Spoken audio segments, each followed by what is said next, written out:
A Idade Média é marcada pela forte influência do cristianismo, além do fato do homem ser fortemente submetido a dogmas. Nesse período, a sociedade se encontrava hierarquizada, já que a mesma era dividida em feudos e, como consequência, o território era todo fragmentado e existiam vários centros de poder. O processo de criação do Estado, que possibilitou a passagem da Idade Média para a Idade Moderna, pode ser subdividido em parte interna e parte externa.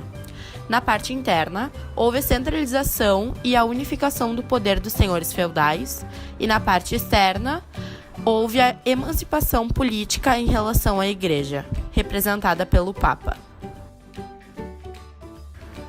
O marco da Idade Moderna é o absolutismo. O que predominava nesse período eram as monarquias absolutistas, ou seja, a vontade do rei era arbitrária. No Estado absolutista, a ideia que prevalecia era a de que o soberano providenciava o bem-estar geral e, por essa razão, poderia intervir sem limites em todos os domínios.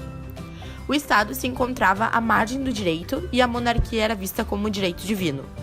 Dois principais autores marcaram esse período: Hobbes, com seu livro Leviatã e sua famosa frase "O homem é o lobo do homem", e Maquiavel, com seu livro O Príncipe, em que defende a separação entre a ética e a política. A característica mais marcante no período moderno iluminista é a razão. O homem, nesse período, rompe com até então a ideia de ordem pressuposta, e nesse sentido, a razão passa a ser a raiz do comportamento humano. O homem não quer mais se submeter a dogmas. Ele quer, através da razão, descobrir as verdades do mundo. Montesquieu surge com a proposta de separação dos poderes, também conhecido como sistema de freios e contrapesos, com a ideia de equilíbrio no exercício dos poderes, em que os poderes executivo, legislativo e judiciário deveriam ter autonomia uns em relação aos outros. Segundo teorias contratualistas desenvolvidas por autores como Thomas Hobbes, Jean-Jacques Rousseau, John Locke e Kant, a origem da sociedade vem de um contrato social firmado livremente entre os indivíduos, em função dos inconvenientes do estado de natureza, marcando, assim, o fim do estado natural e o início da vida social e política. O contrato social garantiria direitos fundamentais, especialmente de propriedade privada, e a proteção da comunidade frente aos perigos internos e externos. A independência dos Estados Unidos e a Revolução Francesa são os marcos liberais. A abolição e substituição da monarquia e da Igreja por uma república democrática laica. Ambas foram influenciadas pelo Iluminismo.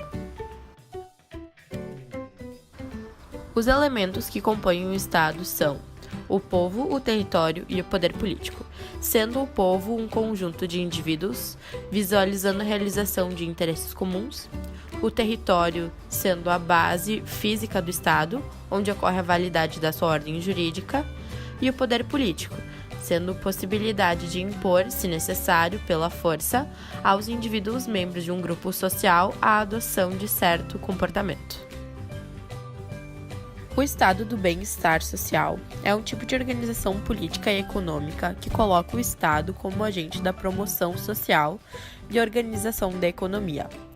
Há o rompimento da visão clássica liberal, em que o mercado se regularizaria totalmente sozinho, sem intervenção alguma, através da mão invisível. Há também a defesa dos direitos do cidadão, a estatização de empresas e a criação de mecanismos para desenvolver órgãos públicos gratuitos voltados ao bem-estar da população. O constitucionalismo moderno era um movimento político cujos objetivos eram limitar o poder político, garantir direitos fundamentais e organizar o Estado. A Constituição era compreendida como um documento político desvinculado do mundo do direito. Posteriormente, já no século XX, por força da obra de Kelsen, a Constituição se identifica como uma norma fundamental. Nada obstante, depois da Segunda Guerra Mundial, a Constituição é percebida não só como um documento jurídico, mas também como um texto jurídico, como uma norma. O neoconstitucionalismo aborda a respeito de uma nova compreensão da Constituição, com força jurídica baseada em princípios. É caracterizado por 3 marcos: o marco histórico, o marco filosófico e o marco teórico, sendo o marco filosófico representado pelo pós-positivismo, o marco histórico, representado pelo fato de o Estado social não se opor ao Estado liberal, e sim manter as conquistas do Estado liberal e agregar os direitos sociais, intervindo na sociedade para promover a justiça social, e o marco teórico, sendo que a Constituição tem força normativa, ou seja, é exigível e executável. A ideia do neoconstitucionalismo é aplicar a Constituição e não apenas ser uma promessa. Tem-se a Constituição democrática, mas não tem-se mecanismos para exercício do direito de poder.